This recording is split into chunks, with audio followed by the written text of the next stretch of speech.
নীলাচল বান্দরবন পাহাড়ের উপর অবস্থান করতেছি, ভিউ বাড়াতেছি।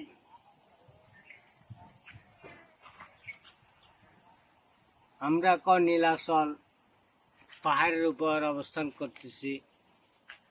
লাইভ চলতেছে, আমার বড় ভাই শাহজাহান লাইভ করতেছে, বাগিনা মফিজ। তোর করলে বড় ভাইও তোর পরে বিয়ে করাবে টেমি বড় ভাই না হতে হ্যাঁ বিয়ে সাধারণ বড় হতে পড়া না। বড় ভাই শাহজাহান লাইভ দিতেছে, আমরা এখন নীলাচল অবস্থান নিচ্ছি। সাথে আছে মফিজ বাগনা, বড় ভাই নো বড় ভাইয়ের বড় ভাই। এটা হচ্ছে বান্দরবনের মেইন সিটি। ওকে ফেলাই শহর।